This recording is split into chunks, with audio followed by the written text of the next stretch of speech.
How's it going, Chris Station Nation? Welcome back to Coach's Corner on the Athens Rock Lobster Network, your inside look at everything happening on and off the ice.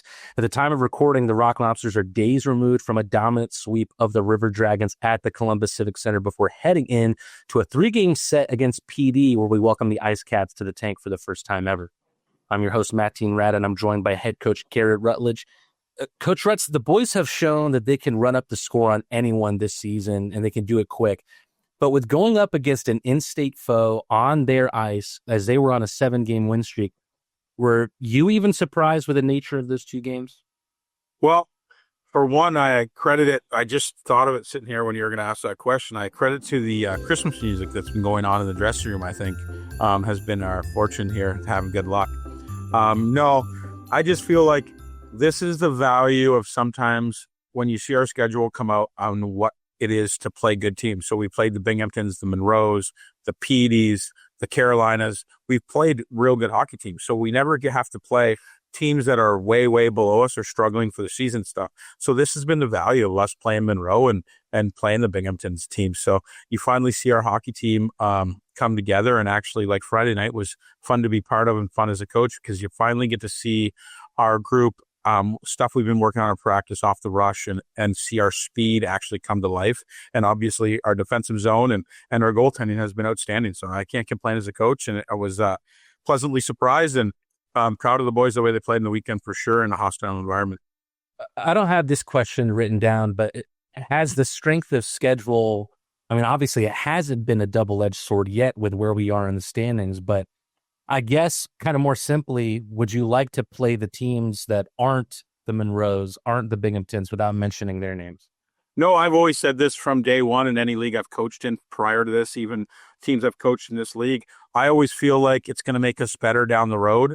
We're going to be beneficial for it when we play those tight games and you play those games where players match up pretty evenly. So you start to see that once our group starts playing and just somebody that doesn't come a little bit sleepy and stuff, you see how our speed takes off and how we're going to play the game of hockey. So it was fun to be part of it. It was fun to see every line contribute, every defenseman, every single guy had a hand in that game. So it was good, but we knew Saturday night that the River Dragons were going to come back guns a-blazing, obviously, and they had their teddy bear toss. So they're obviously not happy with their performance. So the message was real simple. It was a different night, same us, kind of like we just need to come up with the same effort, stay detailed, stay fast, stay to our game plan, and skate them right in the ice and then put pucks to the net, and hopefully it works out for us. You kind of brought up that it was all hands on deck on Friday. If fans were unable to watch the 8-1 win to see just how much of a group effort it was, the stats highlight that because all but one Athens skater registered a point on the night. It came off seeing a new set of lines and some new pairs as well with the addition of Dustin Perillat. Do you think the numbers show just how much the chemistry is flowing with the changes you've made? Or is that maybe just an oversimplification of what happened in that game? Well, I just bounced that off Brandon Lee in the office, and he tends to give me his line. So whatever he goes with, that's what I tend to go with. No, I'm just kidding. No, I was looking at the lines and stuff, and maybe we need a little bit of shakeup every once in a while. That way, if a guy goes down or something happens, it's kind of the next guy up mentality. Really, it just looking at our lineup, it was basically, it bounces it off a lot more. Like, I don't know, like you start moving Neiley around, you start moving like the Ben Durkin around a bit and Croucher up. Like, you just start as a coach tinkering with a little bit of lines and see if it works. And again, it's nothing to coaching really. It's just our players being open and willingness to play with anybody. And you see, sometimes you get a little shot in the arm when you get a new guy in your line. So thankfully it worked for us. It makes me, I guess, look like I know what I'm doing, basically. So in a roundabout way. So, but credit to Brandon Lee and his suggestions, really. Well, I mentioned Dustin Perillat there. He was able to log his first point in Athens colors in just the first period of play. I know he didn't have a ton of practice with the team before making his debut, but how do you think he did those past 2 games? I thought he was great. Like I said, he's been off the ice for a little bit. He's been skating a little bit here and there, but nothing to the level that he needs to. So he was a little bit behind. A couple times you can see him taking 15, 20-second shifts, but there's only one way to get back into it, and I think that's kind of full throttle. The mentality to him was basically like, I'm not going to sit there and draw a bunch of X and O's up to him and show him a bunch of like how we're going to play in defensive zone and what we're going to do and overwhelm him. It's just, you just look at him and say, go play, do your thing, go do cool stuff. Just go do what you do, man. Just go play. Don't worry about it. You know the game of hockey. I don't think when you bring a guy in of his caliber, and obviously he's played around in the leagues quite a bit, you just let them play. Let them do their thing. Let them be creative. Let them get back to enjoying the game and have fun. And obviously you can see it turned out pretty well for us. Again, when you're overthinking things, maybe you might hold on the puck a little bit longer and make a bad play or a bad read. And if you're just out there playing, doing your thing, you just kind of let the chips fall where they go here. You and me talked last week about the team stepping up their net front presence against Monroe. And in the first period of both games in Columbus, we saw that pay off in dividends, juicy rebounds that resulted in second chance goals. The message last week was it felt to screen goalies, look for the deflection more. Was the message this past weekend to look for those second bounces more? Yeah, it was just the same mentality. Like, land at the net, make sure we stop in our spots in the offensive defensive zone. It keeps you in good spots. It keeps you around the net. That's where goals are scored.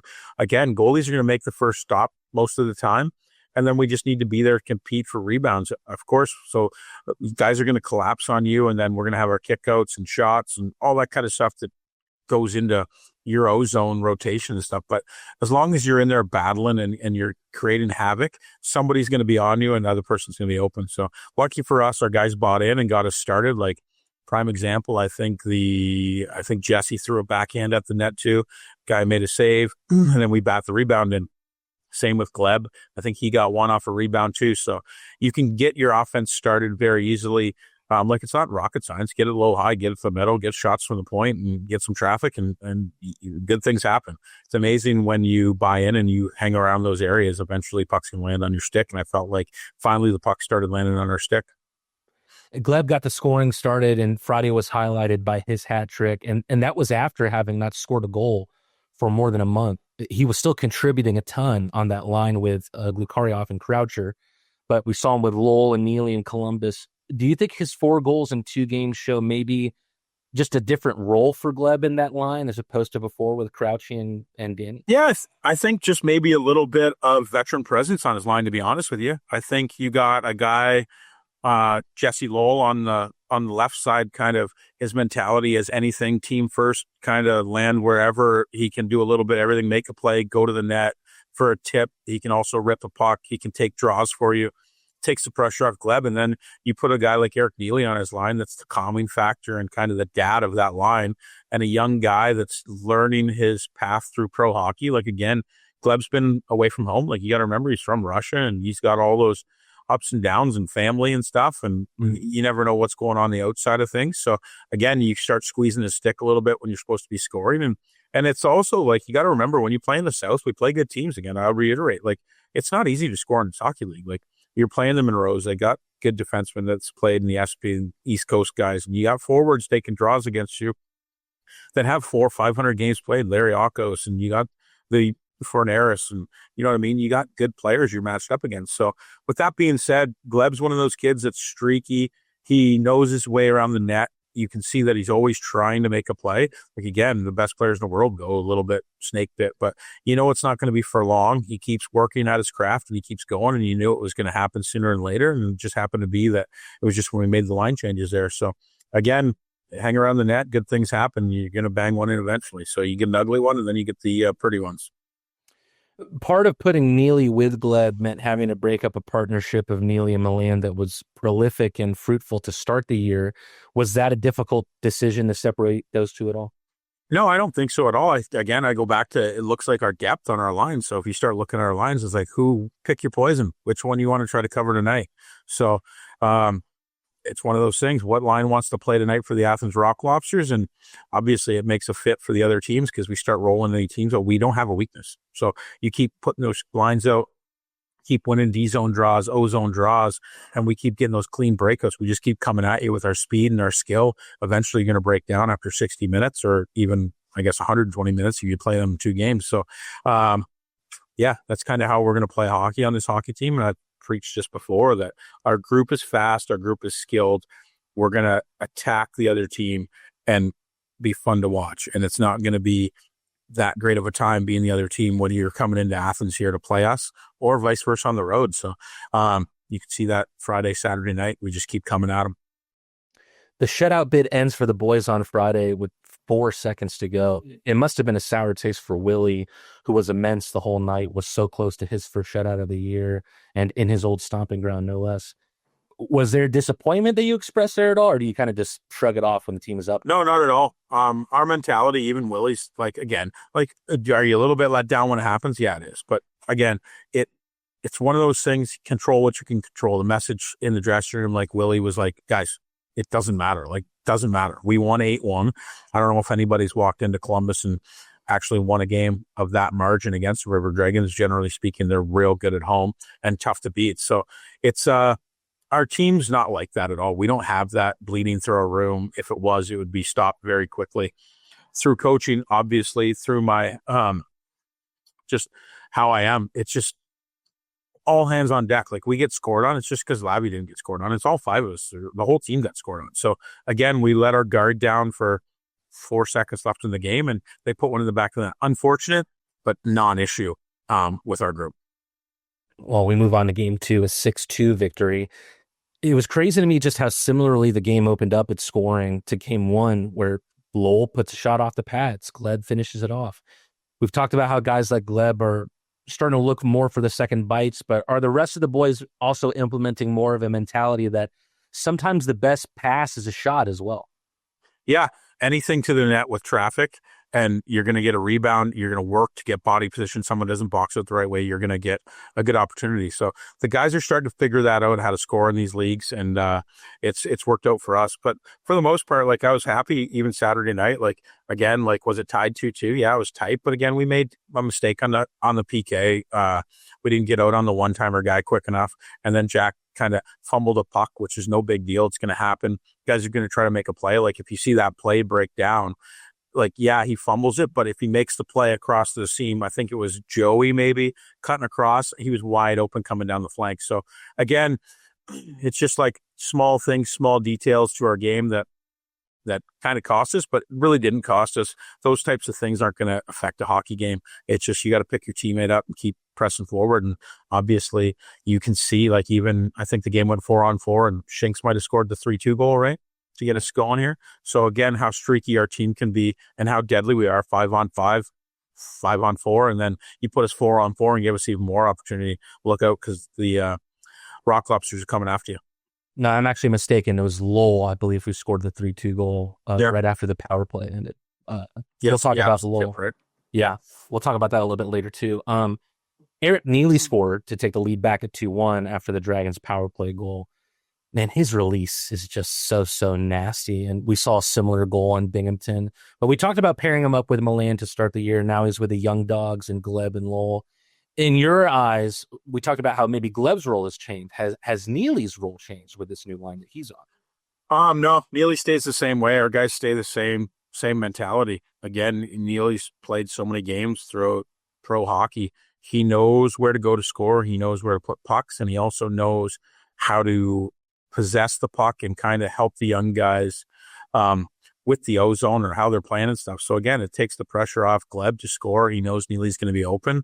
And like, that play is kind of a little broken play, but again, it takes a skill set to be able to hang out in that area, be patient, know the puck's coming to you, have your feet pointed towards their net. And obviously, like, his release is something else, right? It looks like he doesn't even move his stick, and he puts it in his spot, and that's his spot right up top. So it's great to see. And obviously, the more he scores and the more everybody else contributed, it's going to be fun to watch. He's wearing the cage right now after the facial injury he suffered in bingo. Is that an adjustment for players, especially for players like him, where he's a veteran, he's worn a visor forever now at this point? Does that take getting used to? Well, as soon as you put the cage on, Matteen, you become an absolute warrior now. Like, you can go, you're net front, you're blocking shots, you're out on the point, you're just down soaking shots. You can do whatever you want, basically. I think it takes a little bit of an adjustment, though, like just your vision and stuff, like everything to do with wearing a cage is just like, even the breathing, you're not used to wearing one. But these guys are so adjustable, and like, they've wore one in the past, and Neiley's had facial injuries before. He's had to wear one and stuff. I don't think it really changes a whole lot. I think it probably gets annoying to them after a while, but to to be honest with you. I think they just play and it just becomes normal for him. There's not really adjustment, but you could play with a little more fear. That's for sure. Last thing on Neiley. Or a little less fear, I guess. Yeah. Last thing on Neiley, he'd be the veteran leader on that new line. It seems like kind of each line has its leader now. Milan, Virgili, and Neiley. I know Phil's a young guy, but the amount of pro games that he has at his age, he feels like a veteran. Is having a leader like that on each line important? Is it maybe even by design on your part? No, I think all of them. Like, again, I go back to even the summertime, Matteen, our conversations. You look at the type of guys we brought in. We bring captains and winners. Chris Mock won a championship. Jesse Lowell, captain. You know what I mean? We bring all these guys in. Luke Crouchers wore a letter, I think, when he played Newman. We get all these guys that we bring in. Like, I just don't recruit good hockey players. You recruit good people, and obviously guys that lead their hockey teams and lead by example. And it's awesome to see us developing in a culture that's already been built here in Athens, and you keep adding those pieces into our group here, and we become a pretty outstanding group real quick inside the locker room and the standard that they hold each other. All right, I've been itching to talk about this guy all conversation long. Jesse Lowell, I know he's still so early into his pro career, and we're roughly only a quarter into the season now. But I think a lot of the fans and me have seen the steps of his growth more than we have any other player this season, maybe any other player in the Rock Lobster short history that we have as a team. Can you shine a light on if there's a path that you've put him on for his development, or do you just believe that the more playtime he gets, the more situations he sees, the better he's going to be? I think it's the more ice time, the more situations he sees. And obviously, once you figure out you belong in the league and what is successful and what's not, I think it just starts to bleed into your game very quickly. Like, again, he's one of those guys that come to the rink every single day. He's got a huge smile on his face, and anybody that's met Jesse knows that he's one of the best guys you're ever going to meet going, whether it be just his outlook in life in general of how happy he is. And that's credit to his parents too. Like, he comes from a great family. His parents come to all the games and stuff. And like, it's been pretty quick that the boys have warmed up to seeing his parents after games and doing the high five and handshake. And like I said, I look forward to see his dad and his mom there. They're amazing people. It's an amazing family. It's no credit that who Jesse is as a person and has become as a hockey player. Obviously, he's had that support his whole life. So it's awesome to see. And like, again, we're lucky to have him here. And I'm thankful that he reached out to me to come to be a Rock Lobster. I was lucky enough to cross their path. His mom and dad on the way out of the barn Friday, had a nice conversation with them as they, waited to see their boy. And his dad actually told me a really heartwarming story about someone that he had worked with taking out loans to go on vacation with his family. And he questioned him and he said, taking out loans to see your family, why would you do that? You always thought, loaning out money. He goes, the guy said to him, I can always get the money back, but I can never get back the time. And Jesse's dad said, that's the way I live my life. That's the reason I'm with my son at all these games. I thought it was a beautiful thing to say. Yeah, it's great. So Jesse the apple doesn't fall too far from the tree, right? So that's exactly right. And you see that mentality reflected in Jess too. He scores a beautiful goal right after the power play ends. It ends up being a game winner. We talked about it earlier. Turns with the deflection with his back to Baden. Obviously, his level group's getting higher and higher, but we're also seeing the benefit of the kind of player he is that will plant himself in front of the net, get dirty in the blue paint. Are we seeing that benefit? Can you confirm that? Yeah, absolutely. Again, when you're moving your feet and you're going to the areas where goals are scored, good things are going to happen. Again, he gets a good tip. I don't know if he meant to tip it or pull it like that, but it looked good from the video and definitely got us going. And like I said, nobody worries about how they go in. It's just how many it counts, right? So, it's when you start doing the right things in the game of hockey and taking care of yourself and obviously being a good person inside and outside of the rink, it's good things are going to happen on the ice. And again, I couldn't be happier for a guy having success of Jesse's stature here. I'm not sure if this was just a stat keeping mistake or not, but we end up putting the game to sleep in the third with 3 goals. And that's despite only logging 4 shots on goal in comparison to Columbus's 14.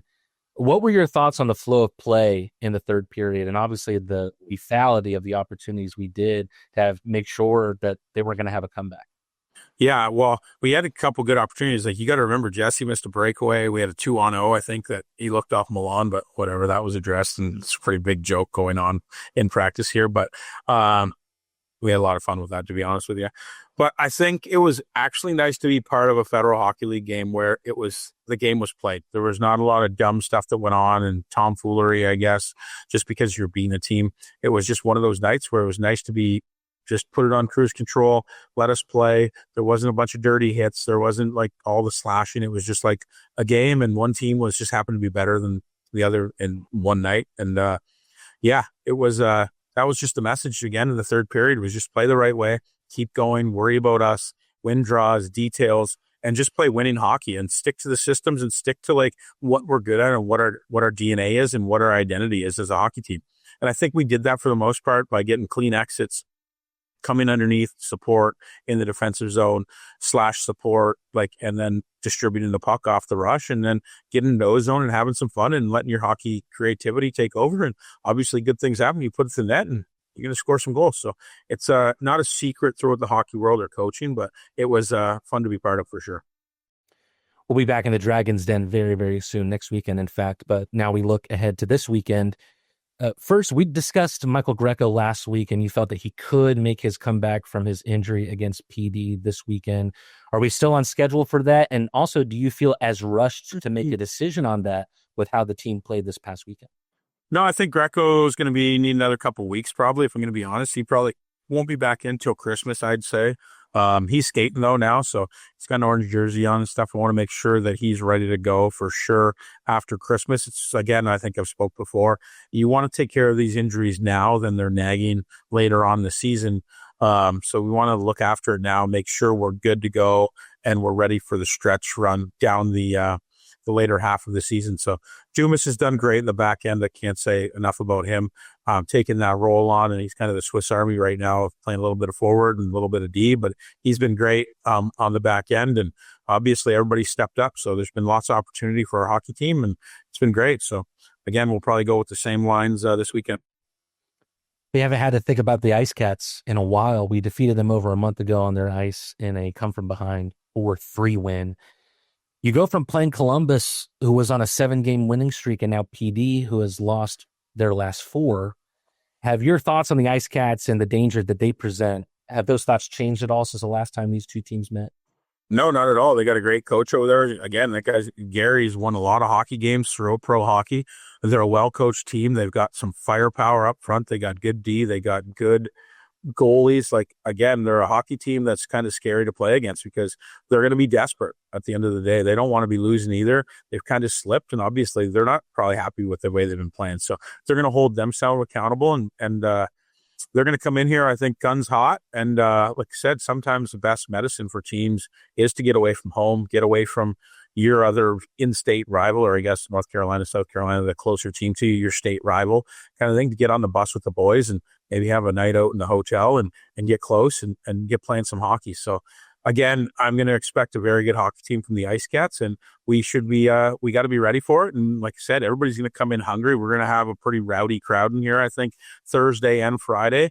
So obviously with the teddy bear toss, you're going to see the best teams play. Like, teams come in here, they know that the Rock Lobsters are going to be a good hockey team, and they better bring their A game. So it's, we got to match that. And that's just the way it is when you come to Athens here. So we'll be prepared, and hopefully we got some good hockey this weekend for sure.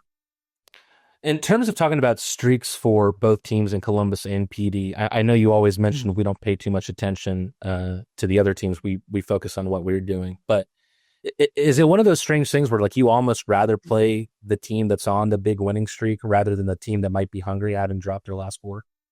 Yeah, to be honest with you, Matteen, the schedule is a schedule. I don't really worry about who's winning, who's not. At any point, any of these teams are pretty good, even the lower end guys in the league. They just haven't had much success. But at any point, you have to have good details. You have to be tracking through the neutral zone. You have to have good angles, taking time of space away. You got to be disciplined. Again, they have a lethal power play. If we want to sit the penalty box all night, they're going to hurt you eventually. So, it's you know what I mean? You got to respect your opponent coming in here. I think any given night, that's what's great about the Federal Hockey League, is any given night, any team can beat anybody, I think, in this league. And if you don't want to come to play, the other team will certainly take that opportunity on you.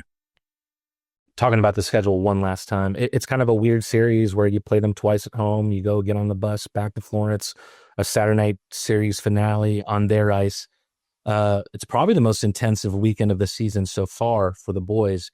Has that changed how you have managed the boys' load for preparation this week at all? Oh yeah, definitely. We've had a real lighter week. Obviously, we come off a lot of success last weekend in Columbus. So this weekend's all about rest. It's all about making sure guys are taking care of themselves. Again, sometimes less is more instead of running drills and stuff. And you can coach through video and getting them here, team meetings and getting them looking at our play, our style of play, and what we did and what we thought was different that we can add to our O zone, our neutral zone, our breakouts and stuff like that. So sometimes doing a shorter skate, maybe like again this week we ran a skill skate for the forwards and the defensemen were down on one end with Kyle.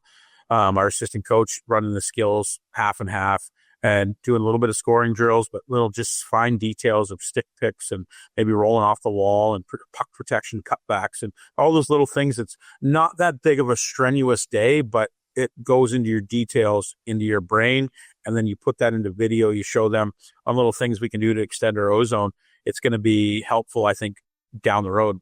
And then the messages too, like, again, lighter week, make sure you come ready to play, but we treat it as kind of a playoff series. It's kind of like the first round of the Federal Hockey League playoffs. You get 3 games back to back, basically. So best 2 out of 3. You need to put up wins. You need to battle and you need to compete. And like I said, you don't want to get behind the 8 ball too early. You want that one Thursday night. That's what we look at right away is the game Thursday night. You don't look any further than that and come ready to play. I don't think you and me have talked about gunpowder yet. Kyle Christensen, the assistant coach for the Rock Lobsters, all the assistant coaches last year were one of the boys, player assistant coaches.